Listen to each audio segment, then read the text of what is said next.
Now, I love a good board game, and while this is an expansion, I do love games like Root, which sort of pack a big punch, but sometimes you're looking for something a little bit of a smaller experience, or something that's a bit more portable.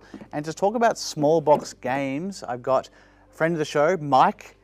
Mike, how are you going? I'm doing well, Liam. I'm doing well. I'm excited to talk about some small box games. I love my small box games. I know you do. So we sort of have different ways of storing. I like putting them into the photo cases I've got. That's what I've done, printing on covers and sort of making it a bit more uniform size and good for traveling. What you do is you put them into bags, and every time you're at a game day, there's always a couple of bags you've got ready to go for any sort of group and occasion almost. I've normally got like the big box game on my back, and then I'm carrying these two portable bags just because I like to stress things out. It's like that, it's like a dexterity game when you're trying to bring in shopping from the car and you refuse to do it in more than one run. One trip, yeah. One trip only. Yeah. So I do that with board games because I like that feeling. So I always have my bags of small box games. I actually just bought some really simple camera bags and just took out the inserts because that way they're a bit more waterproof and a bit padded, and they've worked pretty well for me so far. So in terms of small box games, so I think when people normally see a box, fewer components, people often think sort of simpler games, which can be the case, but what sort of experience are you sort of hoping to get out of a small box game? Does it depend on the game? It does depend on the game, and that's why I carry two boxes, because I want to sort of cater for lots of different scenarios. I like to be prepared. I have a lot of games at home, and I want to use them. So it's like I want to bring as many as I can. So I'd be like, you know what, we have this scenario, we have this many players, or we have people that are experienced or not experienced. I've got a good game that'll fit this. So I try to keep a bit of a mix of games in there and swap them out once in a while to keep it fresh.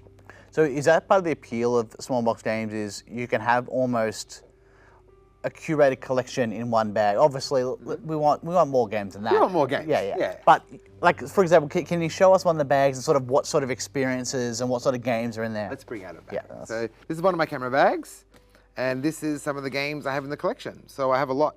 So if you're looking at small box games, one of the ones that are always going to come up are Oink. Yep. So Oink are a Japanese company that release these small box games that pack quite a big punch, and they have a really big range of them. I'm just looking at how many I have now. I've got like 8 of them in the box. Haven't even played them all yet. But like one of the ones that people probably know often is Scout. Scout took off like a year or two ago and was really, really popular. It's a card shedding game. That one's good for just about anyone because it's not that hard to teach. You can get into it pretty quick. And that's what I think most Oink games do. I think they're pretty easy to get into. And some of the games are good for more players. So if you have lots of people, and I actually did this recently. I went to a game night and it got to about 11 o'clock at night. And a few of us wanted to keep doing something, but we didn't want to really use our brains anymore. So I pulled out something like Fake Artist Goes to New York, which is a game where you can play with like up to 10 players. We're all drawing a picture, and everyone except for one person actually knows what you're drawing, and each person draws one line at a time. Actually, you had it on an episode recently. It did feature on the show. We had some comic book artists come down who were much better artists than I was. They were much better than you. They were much better than you. There was a bit of a gulf there, but it is a fun game that you can sort of pick up and play. You can invite more people in. I think that you're right that you do have that flexibility of.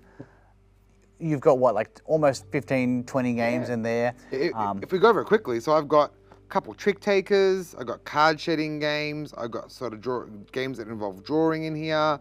I've got some mean games. I like some games where you be mean to your friends if you're in that sort of mood, and that's always fun. I've got push your luck games.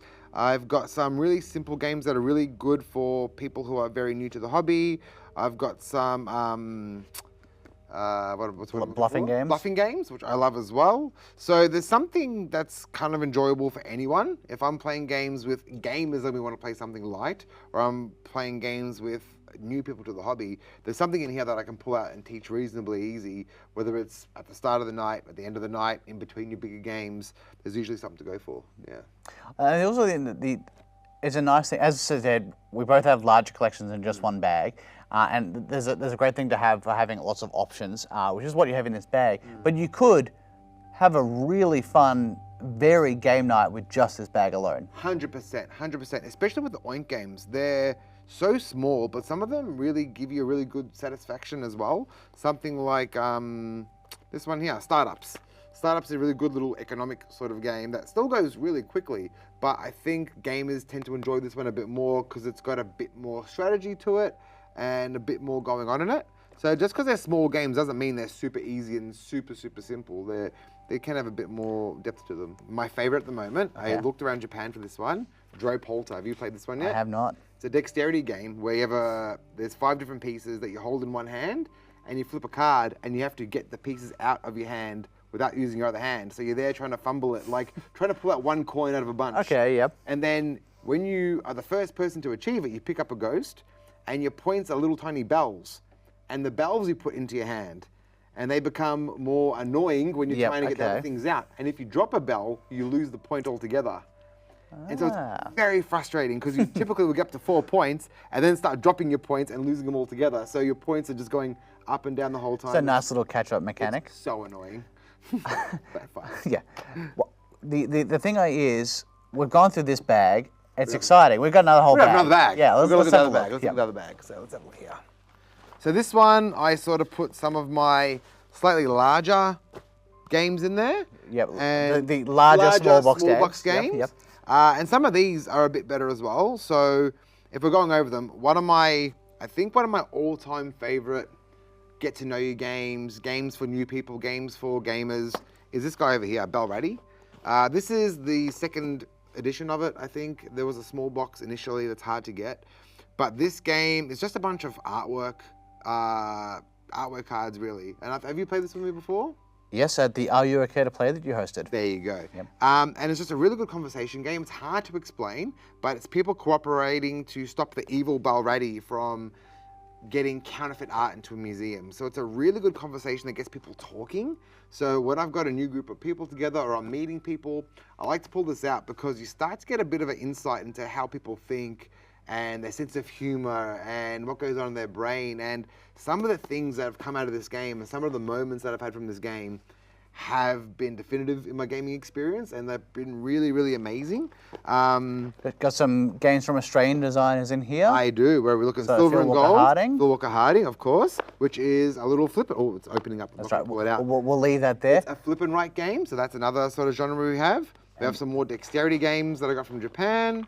Well, also, I think the best thing about Viking Seesaw is it's a Japanese dexterity game about a little Viking boat made by a German mathematician. There you go. Yeah. Which is such a strange combination, It is. but it also works as a fun little dexterity game. And it's a great two-player game. So in those moments at a game night where the numbers have sort of become uneven, that's a hard thing sometimes. I've been to games where people have left and there's 6 people left, and they might not want to play a 6-player game. So it's like, okay, you guys go and play a 4-player game, and I'll pull out Viking Seesaw, and we can play a 2-player game. It's really quick and easy.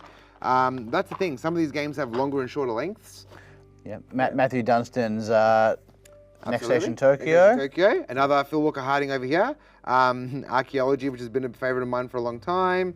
A good bidding game, which is High Society, is a great one as well, where you're all trying to bid to win points, but the person that spends the most money is lower in society and loses the game automatically, which is always a really good twist as well. I think the big lesson here is both Mike and myself need to buy some more small box We games. need more small box games. Maybe you want some more games as well, but mainly us. I think Yeah. we've convinced ourselves that we need to buy more small box games. We need more small box games, but we need bigger bags to carry them in. Yes, yep. I think that's the trick. And I think if we do that, we can reward ourselves with some normal sized games as well.